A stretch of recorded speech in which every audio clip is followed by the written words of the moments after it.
Hola, buenas tardes. Mi nombre es Diana Saraí. Esta es la asignatura Tecnología y Conservación de Alimentos, la actividad de evidencia de trabajo en la unidad 4. Como sabemos, en la actualidad existen diversos métodos de conservación para poder prolongar la vida de ciertos alimentos. Todos estos con el mismo objetivo, el cual es bloquear la acción de los agentes, tanto microorganismos como enzimas, que pueden alterar sus características tanto nutricionales como organolépticas, como lo es su aspecto, su textura, su color, su olor e incluso su sabor.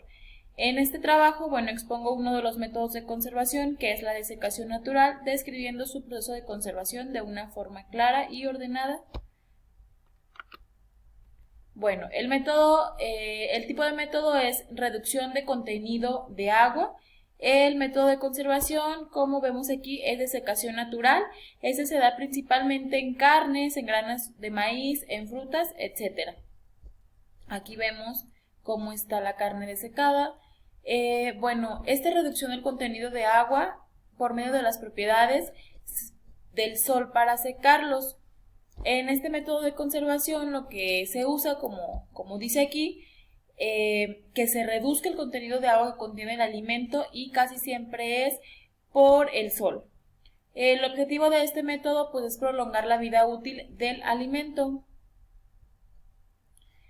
Aquí, mediante este esquema, tengo la descripción del proceso o bien del método de conservación, que es desecación. En primer lugar, se debe de lavar y cortar las frutas en rodajas o en cantidades pequeñas. Esto pasa en el caso de las frutas.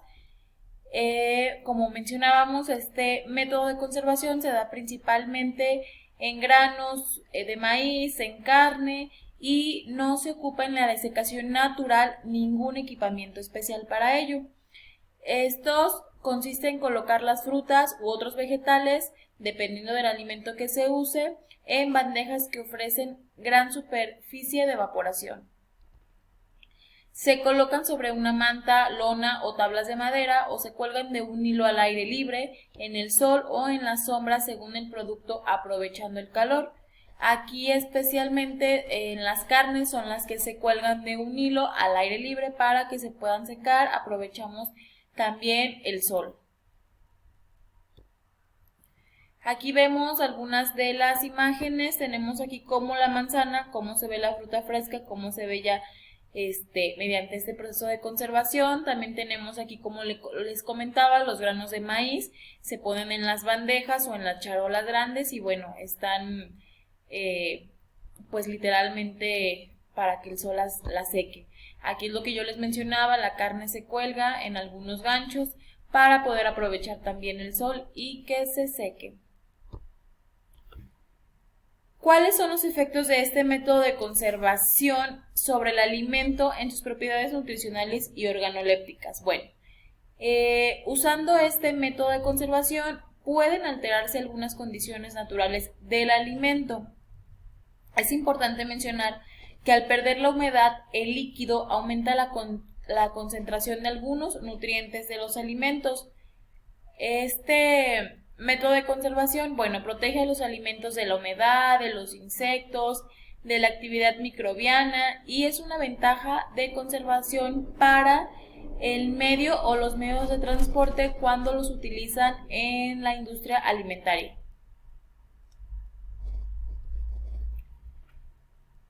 Hablando sobre el empaque y las regulaciones sanitarias relacionadas con el método de conservación, en su empaquetado se realiza inmediatamente después de que ya haya pasado el proceso de desecación para protegerlo de la humedad y actividad microbiana.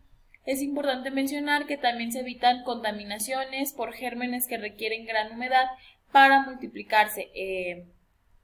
Gracias a este método de desecación, se pueden eliminar lo que son hongos, bacterias y levaduras de los alimentos que les mencioné. El conservar los alimentos es lograr mantenerlos durante largo tiempo, bajo ciertas condiciones que nos permiten consumirlo en cualquier momento, a cualquier hora que nosotros queramos, sin que causen ningún tipo de daño a nuestra salud. Recordemos que en estos métodos de conservación de alimentos por reducción de contenido de agua, el agua suele eliminarse por evaporación, puesto que el principal objetivo de estos métodos consiste en extraer el agua del o los alimentos con los que se esté trabajando. Es importante mencionarles también que hay dos tipos de desecación, la que se da por manera natural, en la que no se ocupa ningún tipo de material, ni máquinas, ni nada de eso, y la artificial es donde ya se ocupan algunas máquinas un poco más grandes para hacer otro tipo de proceso. Gracias.